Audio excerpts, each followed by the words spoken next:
Hello, my name is Marcus. I'm the compiler of a collection of therapy quotes entitled 1001 Windmills of the Mind, a collection of quotes taken from what's often called the psychodynamic or the psychoanalytic perspective. This is part 2 of 2. I just completed part 1. And I had a little tech issue and suddenly got cut off, so I'm just directly continuing with what we were just talking about. So I'm gonna see what it's like on the rooftop here. I'm in the elevator. Oh, I've got it on pause here for a minute. So just a recap of part 1 about the idea that humans adapt, right, to our environments. Now, what about the baby? Their first environment is the mother. If the mother is being a little difficult, how does the child adapt to that difficult or maybe painful environment? So we talked about that and how the child's efforts to adapt to their environment, meaning the first environment is the mother, they create schemas, right? Or templates, or let's see. Building on A.T. Beck's work, Young 1990 described early maladaptive schemas as stable cognitive-affective structures that develop during childhood and that typically become templates for processing of later experience. Right?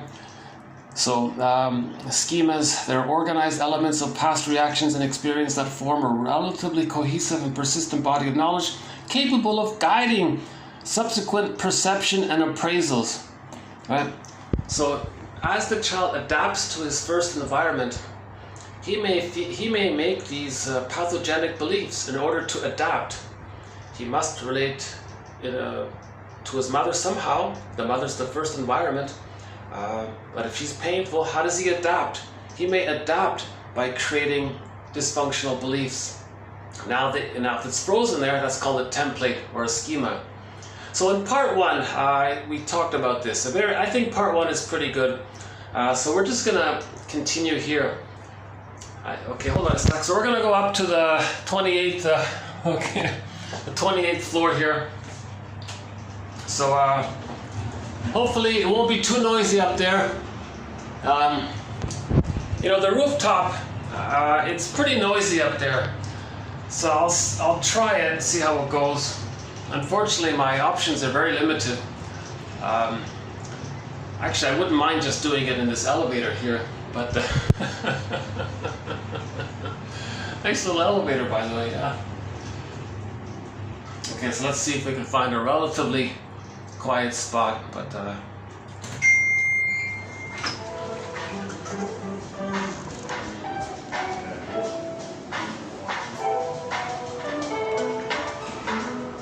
oh, music's not too loud.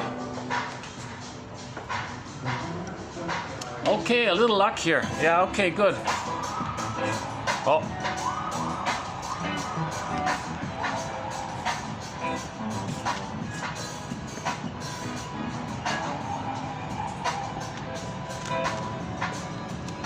Okay, let's try this for a while, see if this area works. Oh. Maybe not. Oh no, we got some people already. Well, that was quick. Let's try another spot.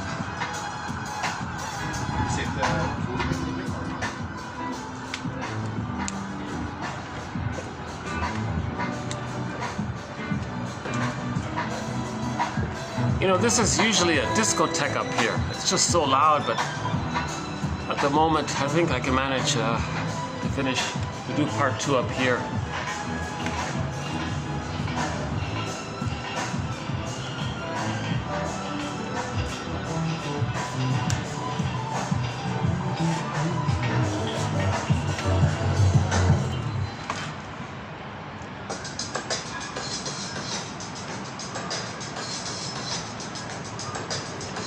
You know, maybe I'll do like a little walking around thing.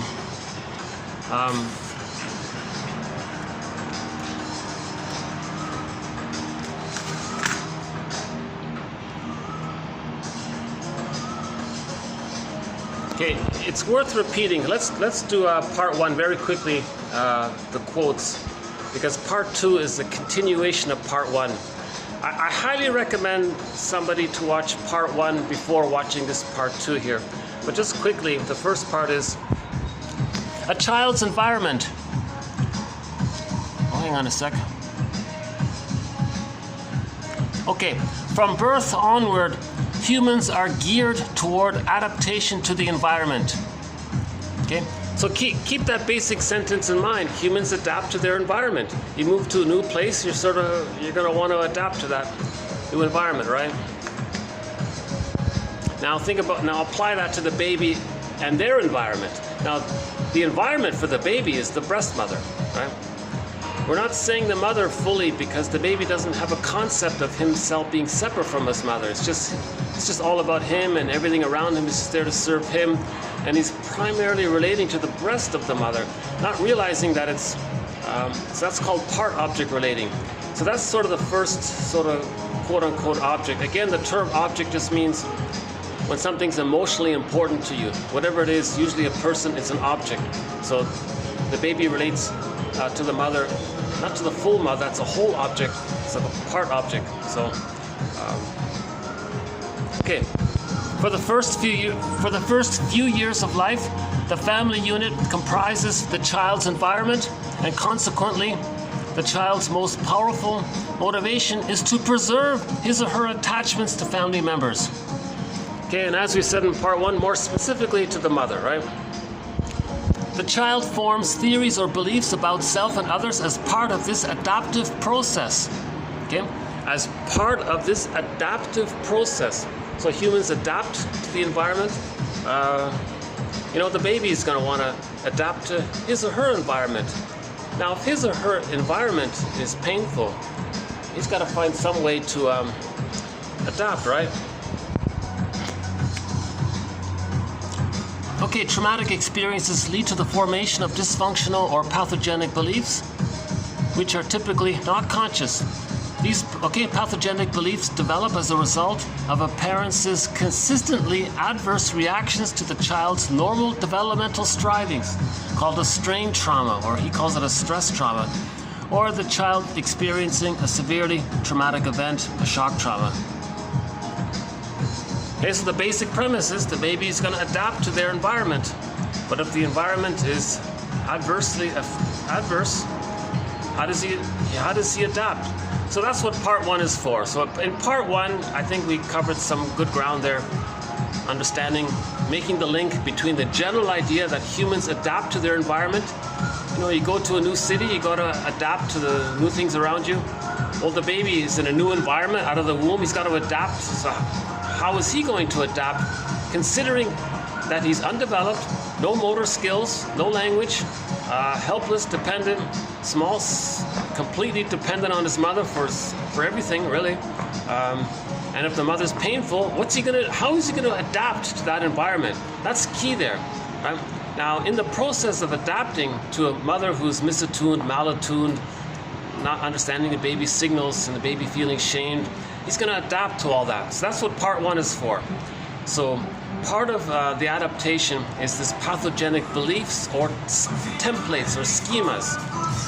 Okay, building on A.T. Beck's work, Young, 1990, described early maladaptive schemas as stable cognitive-affective structures that develop during childhood and that typically become templates for the processing of later experience. So there's the key there. If the child develops a pathogenic belief or a template, that template is used for the processing and perception of later experiences. They're going to perceive the present based on the template. They want it to fit the template because that's a painful template. They don't want that painful template. It's frozen there, constant invisible psychic pain there. So they want to see the present in reference to the past template with the hope that they can change the template, that they can relive the past and the present to change the template. It doesn't work, the boulder rolls down the hill, so they're going to do it again and again. Schemas, organized elements of past reactions and experience that form a relatively cohesive and persistent body of knowledge capable of guiding subsequent perception and appraisals. Another way of saying it, these templates, these traumatic scripts are capable of guiding subsequent perception and appraisals. So this script, this memories, is going to get us to distort the present to fit the scripts. And we're relying on this script because the baby, that's all the baby has to survive his anxiety, and he's frozen there. He doesn't have anything beyond that. He's just stuck there. So he wants to relive it, rework it, right? See his mother onto strangers or something. See his shame self onto strangers, identify with the aggressor, shame and imitate his mother. Do to others to communicate with his mother to him. So he's stuck in these kinds of pathogenic beliefs and dysfunctional behaviors, right? So we talked about that in part 1. So now let's just move on into part 2. So this is part 2, a continuation. Okay, exaggerated responsibility for the marital difficulties of parents. Children are especially susceptible to the development of pathogenic beliefs because of their natural egocentrism, limited life experience, and undeveloped cognitive abilities. So this just adds a little empathy for why the baby's going to create this false belief that he's no good, right? Natural egocentricity. All babies think they're little gods, they're little magicians, they're very powerful, they cause everything. One theory is if they think and wish something, they create it, like they're magicians like that. They're a little king, they're all important, right? So if something goes wrong in the family, they think they created it and they think they're no good. Because otherwise, where's the bliss? What happened? In the womb it was all bliss, after the womb there's no bliss. Did he cause that? Maybe he did. He feels no good. Or a more simple way of saying it is the baby must perceive the mother as all good for the attachment to adapt, but as part of that adaptation, he's got to sacrifice himself in correspondence to the delusion that the mother's all good. He feels pain. The conclusion is maybe he's no good. Something like that. That's called I'm not okay, you're okay. So that's a pathogenic belief. But it's forgivable and understandable for babies to temporarily, very briefly use this emergency false beliefs. But if he doesn't get enough love by the age of 3, and it's stuck there and it forms a template, a schema, a traumatic script, that script then informs or guides subsequent later on perception and appraisals. Right? These templates are used for the processing of later experiencing, you see. So in part 1, we talked a little bit about that, how we want to update the script, unpick the threads of a traumatic script, and use those threads to weave a new, healthier script here.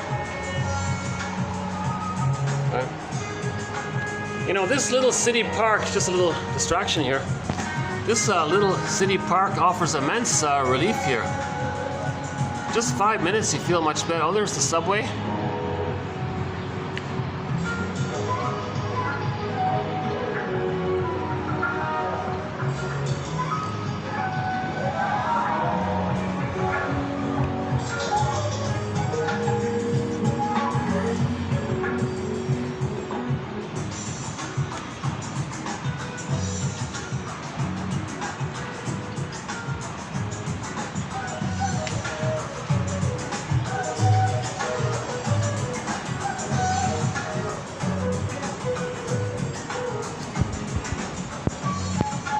So when the child creates this belief that he's no good, one theory is it's part of his general egocentrism, that everything is about him, everything that's there, it's because of him.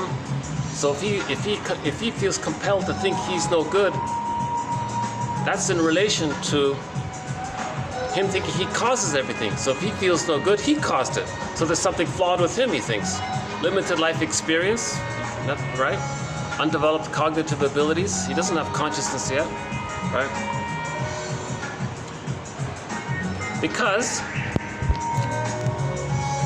children lack the cognitive abilities that develop later on, they are unable to accurately understand and interpret traumatic experiences. Yeah, so poor baby can't say, "Oh, I'm experiencing a trauma." He can't even perceive it. He doesn't even recognize it. He can't even label it. You see? That's why a lot of people say they feel immense relief when they first come across the phrase PTSD. They go, oh my God, there's a name for this.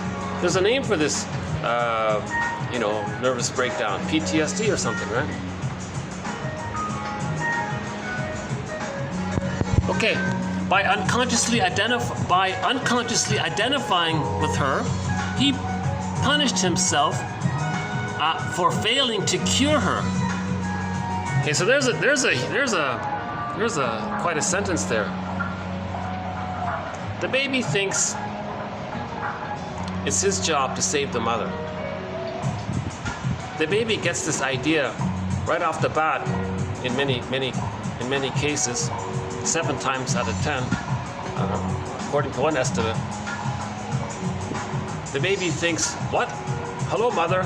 I have these feelings and needs. What? They bother you? You don't like them? Oh, what? I'll do what I need to fix this situation. So I'll fix you. I'll repair you. Because he needs her love and he needs the connection with her. So he forms a pathogenic belief that because everything's about him and he's got to save her. Something like that. A little unclear. We'll see if we can update this one here. But one theory is that he's protecting his mother, so he's saving her, right? Now, if he's protecting the mother, saving her, maybe he's trying to cure her. Because the child thinks maybe the mother wants empathy from the baby. Okay, mother, I'll give you empathy. I'll be just like you. I'll act like you. I'll do what you want. I'll express your feelings for you. Do you feel seen? Do you feel better? Does that heal you? Does that make you feel better? The child will do whatever he can to have a good relationship with his mother. And he may think that the condition is he's got to try to save her, and the mother maybe feels better by all this. Because some mothers have a baby and say, at last, someone's going to respond to me. Someone's going to be there for me and listen to me and maybe finally respect me. Because the mother might be thinking when she was a baby that didn't happen. So she has a baby, she thinks at last. So she's going to parentify the baby. Now the baby thinks, oh, I got to be the parent for my parent? I see, so the parent is my little baby and I got to protect my mother baby? Like this kind of thing. See, it's all upside down, right? Thus, what began as an adaptive effort to form a map of reality soon became maladaptive, indeed pathogenic, because it forced him to renounce crucial developmental goals. So the baby wants to adapt to his environment. Part of this adaptation is, okay, I got to save the mother. Now he's trying to adapt the environment. So he's born, the environment is damaged mother. Oh, he's got to adapt to this, so he's got to save her. So the positive general idea is he wants to adapt to his environment. But if the environment is problematic, it converts. Instead of adapting, it becomes a maladaptation. Finally, a pathogenic belief. It's problematic and dysfunctional because he's now got to lose his golden ball. Again, part 1 about the golden ball. Again, please, I recommend part 1 in relation to this material here. Okay, another related idea. The client formed his belief as part of an effort to adapt to his environment. For example, growing up with a depressed mother, and in an effort to preserve a stable relationship with his mother. The child wants a secure attachment style, a stable. Okay. So one aspect of a safe, secure attachment style is that she's consistent and stable. So he's trying to get that. In his efforts to get that, he forms a template that he's no good, mother's good. And from now on, he's got to be dysfunctional to not show his mother that he is himself. Because his memory is the mother couldn't accept him. The mother rejected him. From his perception of the mother not meeting the baby's needs, and all a misunderstanding. We're not blaming the mother, it's just a misunderstanding. If the baby's removed for too long and returned, the baby thinks, where's mother? Who's this stranger? Again, part 1 for that. Okay, so this part here is this has been TQ 2335. So 3 strong quotes here. So in part 1 we did 23, 33, 4. Now we just did 5. Let's move on to 6. Okay, clients primarily want to master infantile traumas, and they have unconscious plans to do so. So this is in reference to the psyche's innate drive for healing. There's something in us that's always trying to heal. Now, when we repeat the pain with the mother in the present, using substitutes for the mother in the effort to try to undo the past, that's this unconscious effort to heal from the childhood trauma. So that's the positive intention of repetition compulsion. Now, he has this plan, but it goes awry because nobody in the present is the breast mother. So negative magic gesture would be a good example of this, right? The mother shamed the baby. He identifies with the aggressor. He sees his shamed self onto others. Later on, okay, he's going to imitate his mother. Look, mother, I'm going to be just like you. I'm going to do to others what you did to me to show you what you did to me. Do you feel seen? Does this help you or something? Okay. So that's called a negative magic gesture.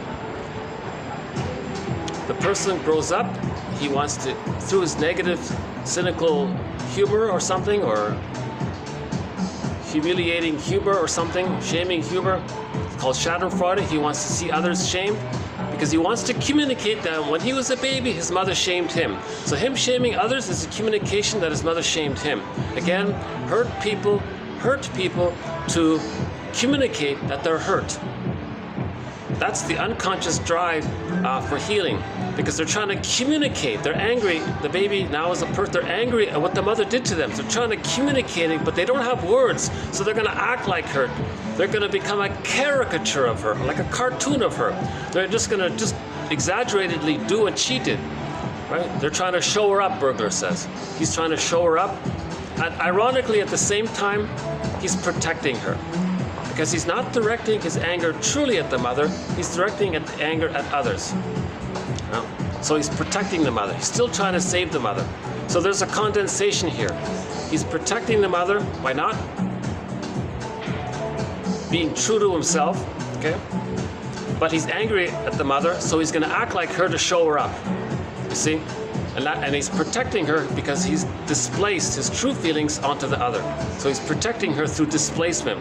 TQ 2291-3 talks about this. Morten Kiesan.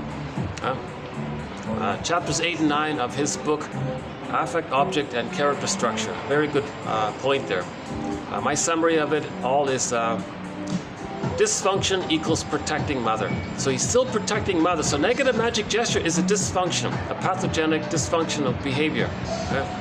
Why is the person shaming innocent people to communicate that when he was a baby his mother shamed him? It's not going to work. Why doesn't he just directly pick up the phone and call the mother and say how he feels and what happened and go directly? But he doesn't want to do it because remember when he was a baby, he looks at the template. The template is no authenticity. The mother doesn't like it. Okay, now, but he's angry at the mother, but don't show it to the mother, displace it to someone else. So usually when you're angry at someone in the present, it's really a displacement for the parent. So then so try that out. TQ 2293 talks about this. It's a summary of 91 and 92. So that's a good one. TQ 2291-3 talks about this whole area of how we displace our true feelings for the parents onto others in our effort to protect them, to cure them, to save them. By not being true to ourselves, we're helping our mothers. That's the false belief the baby came up with to adapt to the situation of her being so difficult, right?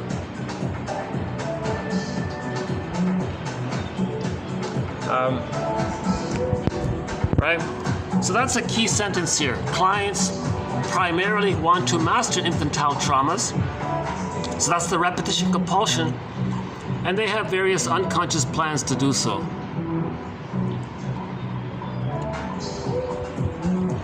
Now, these guys here, his name is Joseph Weiss, and colleagues there. they talk a lot about trying to disprove beliefs. It's not that simple. I think they're right about the first part here. TQ. I find the first quote 2333 very helpful. Right? But their follow-up idea that it's not going to work. Nobody in the present is going to change the script for them. But that's what they're trying to do. They want to get a better script. Maybe in a long-term marriage where the two are in therapy, that it can be done that way, right? Interpretation. So we have a thread. Again, 1001 Windmills of the Mind has 50 threads, themes or topics. One of them is on understanding this idea of interpretation. What is it? How does it work? Can we have some examples of it? Are there different types of interpretation, etc.? Right? So here's just, we'll add one more to our thread on this one. Interpretation is often viewed as important, not primarily because of the insight and understanding it provides, but because it gives the client a feeling of being understood.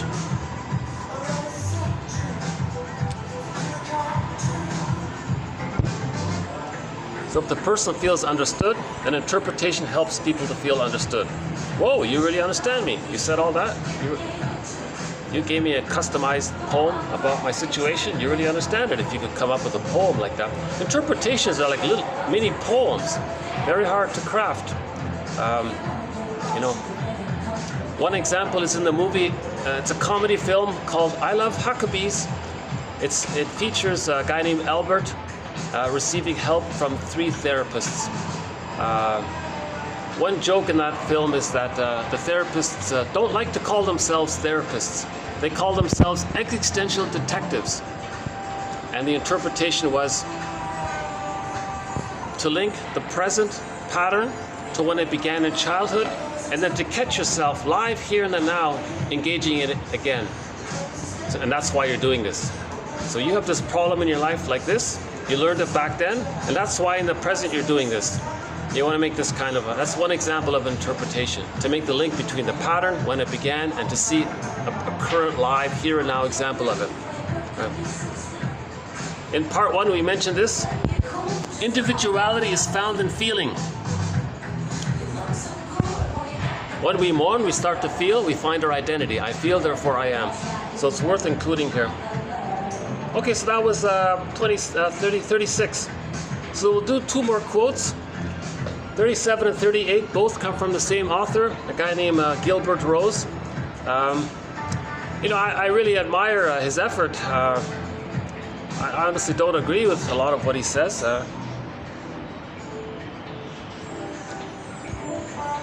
He says some impressive sounding things. So I just sort of started to pluck out some of the things that I think are helpful. He has an interesting discussion about the commonality between therapy and art. How does the process of art resemble the process of psychotherapy? Is there a kind of commonality there? Can they learn from each other, kind of thing? Okay, for example, the client appears to be attempting to master past trauma by reliving it in an endless repetition compulsion, transforming the present into that past, thus effectively halting the flow of time. Okay, when we relive the past and the present, the past comes from the timelessness of the unconscious.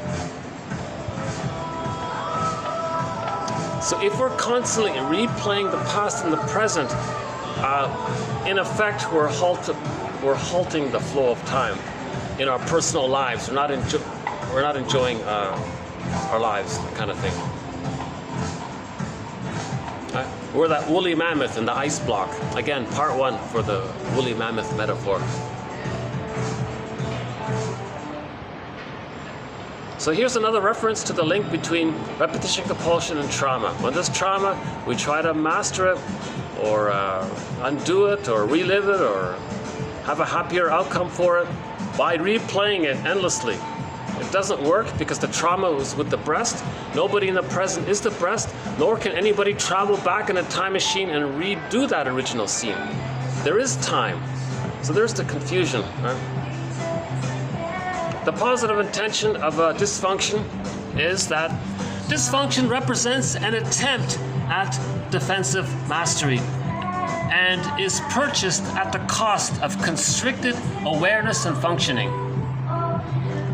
Right, it's a huge price to pay.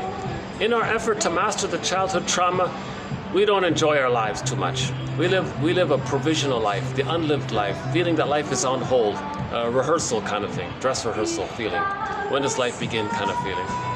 When are we going to finally be happy kind of feeling, right? So that's the huge cost we're paying in our constant effort to master the trauma with the mother back in the nursery. You know? But it's a positive intention. We're trying to get a better outcome for the past. We're trying to lift that thorn. Again, reference to the thorn comes from the film Kirikou and the Sorceress, a very good animated kids family film called Kirikou and the Sorceress. That image of lifting the thorn, I think it's worth the whole movie just for that.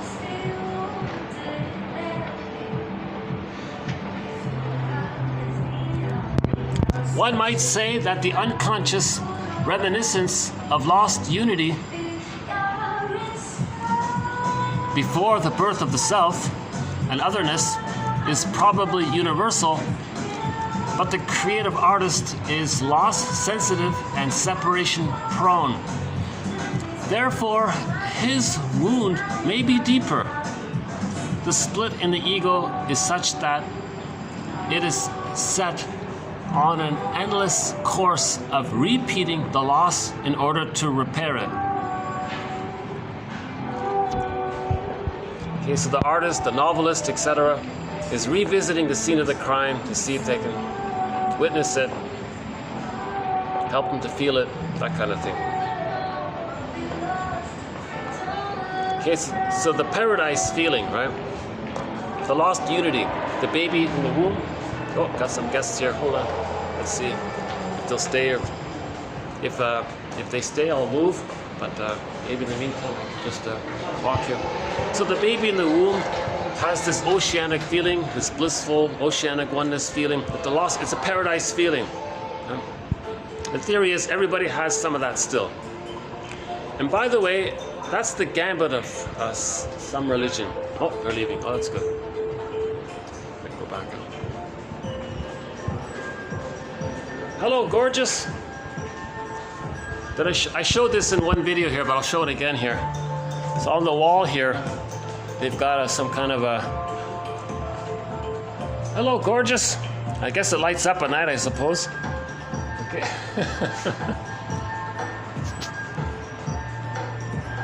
Oh, they got some new decorations here. Oh, there's a new mirror there. Yeah, they got some new decorations, new pillows here. Oh, there's the orange bird. Hello, bird.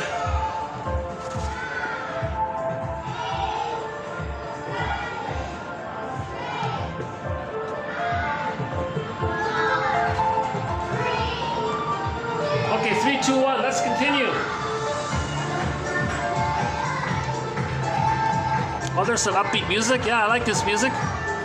For a change, for a very rare change, they're playing some tolerable music here. Usually it's obnoxious, I can't stand it, but some of it's okay. This kids one is fun, right? Well, speaking of music, yeah, let's talk about music. Music sounds the way feelings feel, mirroring their ups and downs, motion and rest, fulfillment and change.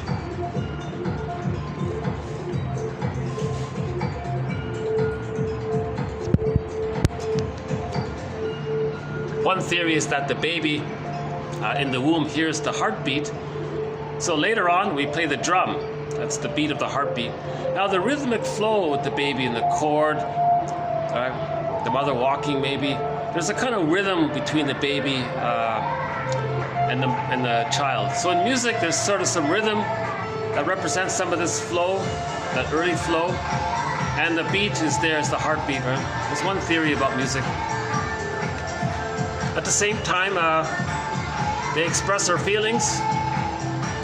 So what are our feelings? There's ups and downs, movement and rest, fulfillment, change, right? Tension and release, right?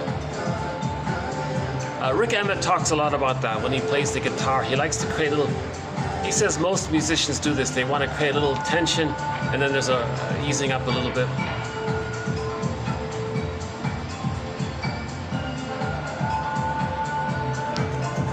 In addition to teddy bears and comfort blankets, musical sounds, tunes, and words. Okay, we also have musical sounds, tunes, and words.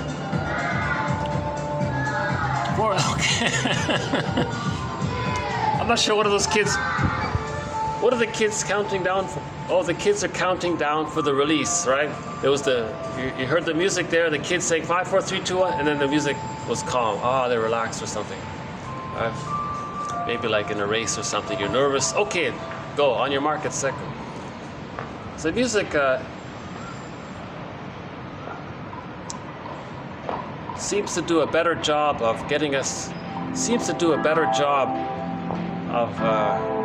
describing our feelings than words do, right? Okay, so we know about teddy bears and comfort blankets. One quote says, that's also true for songs and maybe even certain words or melodies. For example, as language develops, the child seems to carry words with him like teddy bears. They can be repeated in mother's absence to reassure himself.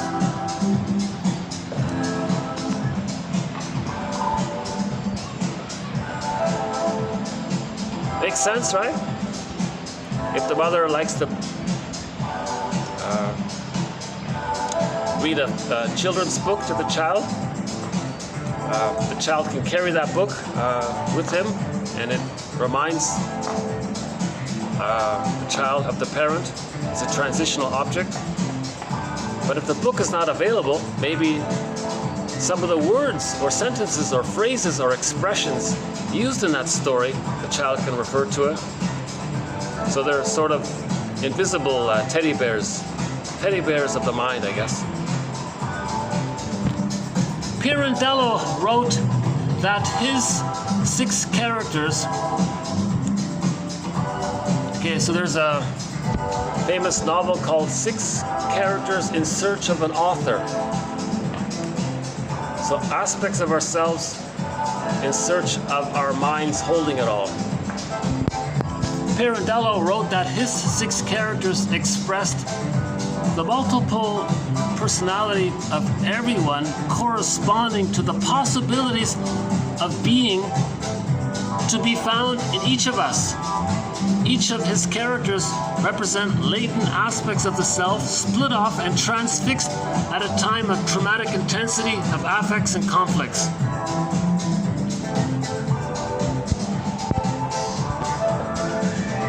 So create a character out of some aspects of yourself that's in the bag. We can create a whole cast of characters in there, sometimes called sub-personalities. So it's just one sort of attempt to re-own what we disown. So we create a story about 6 alter egos. Each alter ego or double self represents aspects of himself that he's trying to get in touch with. Right? One good double character would be who you would have been had you been loved. That's a very good one. I think that should be more emphasized. Right? So you want to get to know this mature, relaxed, calm version of you, representing who you were meant to be. Right? Coordinates of orientation to reality. Space, time, person. Has a double aspect that is harmoniously accommodated in a work of art.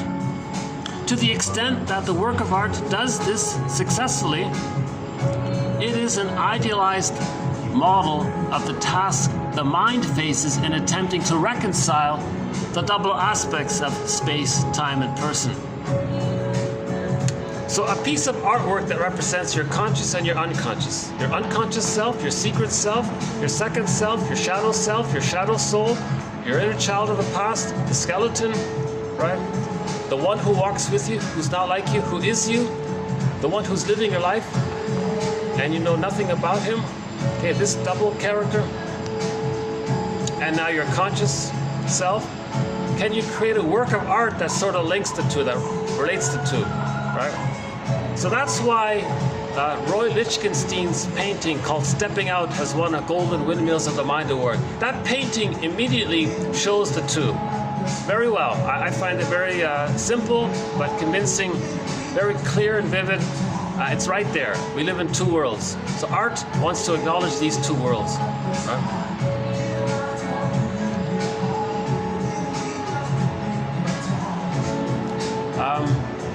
What about here?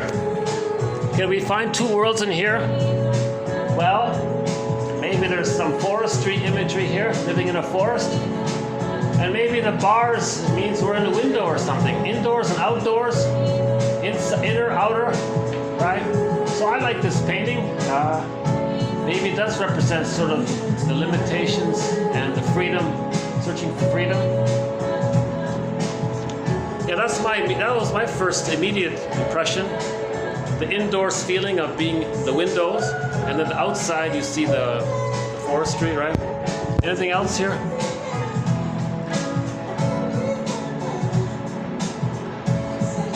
Maybe the barred parts represent being closer to us, what we're familiar with, and the other parts are more distant. So there's that kind of a three-dimensionality aspect of it all, maybe. Something nature, but maybe some computer printed this out. This is obviously not a handmade painting. So now you got technology making something about nature.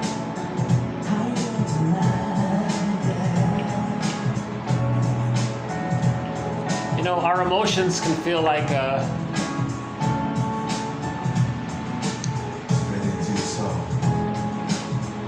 maybe there's some kind of disbursement in feelings. Feelings move around.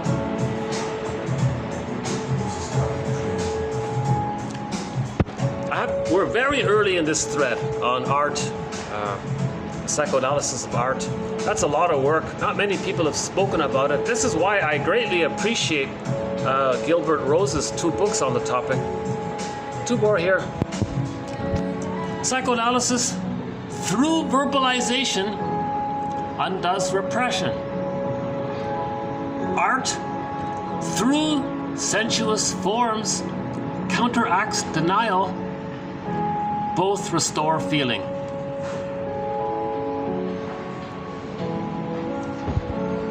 Say what's important for you, associate. So one exercise is the 5 words question prompt. What's the hardest thing about? And then you fill in the blank, whatever's going on in your life that you're facing. As you free associate, important material comes up. So there's the undoing of repression. Art sort of does the same thing in relation to accepting something. Both restore feeling, right? So I can't. Let's see. Is there any other work of art here around?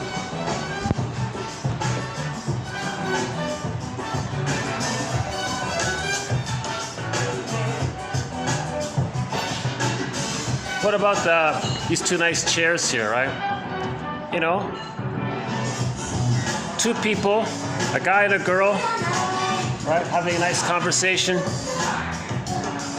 So this sort of chair arrangement, you know, might have a slightly artistic quality to it with the vibrant colors, and you know, they have the shared mirror there in the middle. Nice mirror, yeah. That's a good one. Yeah, I like that one.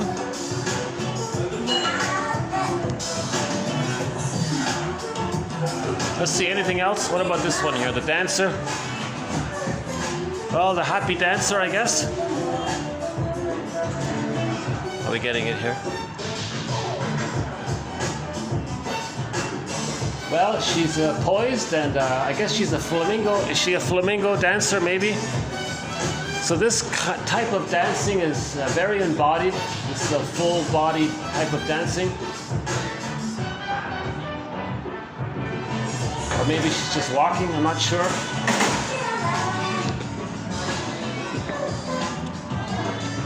Anything else around here?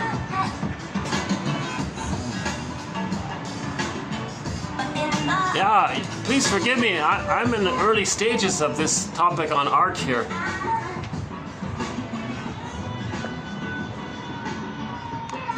Whoa, it's empty here. Okay. Well, let's hang out here for a bit.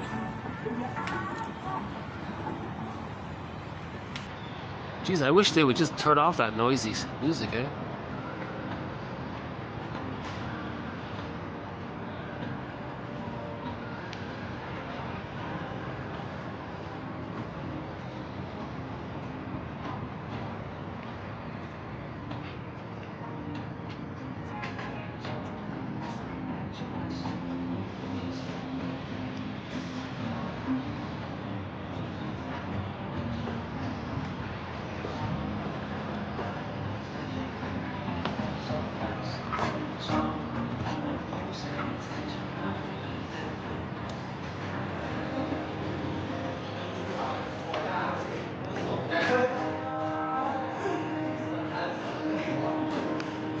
Yeah.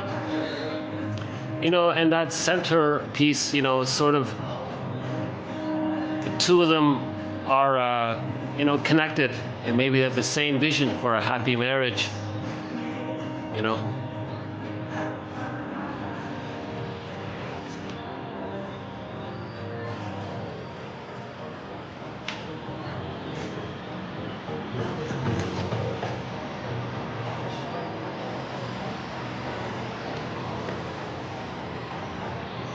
Okay, we'll do one more here, last one. The act of writing puts one at risk. The risk of opening oneself to asking big questions. It is tempered, at least, by the foreknowledge that one raises large issues not out of the presumption of finding answers, but in the hope of stimulating better questions. That's a good one. I think that's a good quote to end on. We're looking for better questions. If we can find better questions, we'll get closer to answers. So in other words, first look for the right question. I'm reminded of a self-help book. I forgot who the author is, but the whole self-help book was just search for good questions. Just put your focus on asking the right questions, right? Open-ended questions help, like how. Yesterday we did the one about the how. Some people don't like why questions. People with trauma very early on don't like why questions because it triggers the rejecting mother image. They feel criticized already, you know, that they did something wrong. Right? So they said, well, ask more how questions for them. Now, people with trauma later on can enjoy why questions. People with secure attachment style are fine with questions, right? So how can I deliver 1001 Windmills of the Mind in a way that'll draw more viewers, and what can I do? What can I do to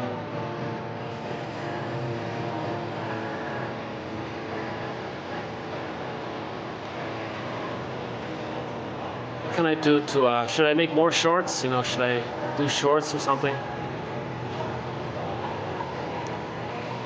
Should I accept reality and learn some technology and try to make some, you know, more animated, attractive videos?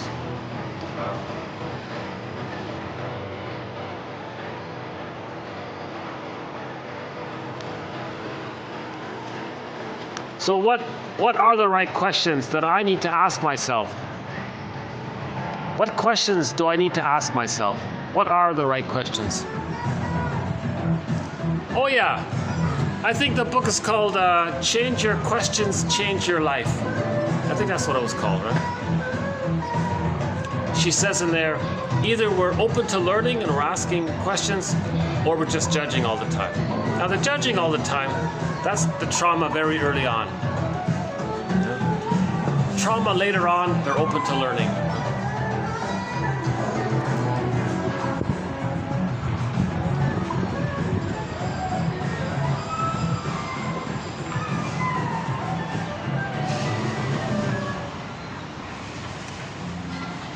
Oh yeah, in this book here, he talks a lot about jazz, all of the famous jazz musicians.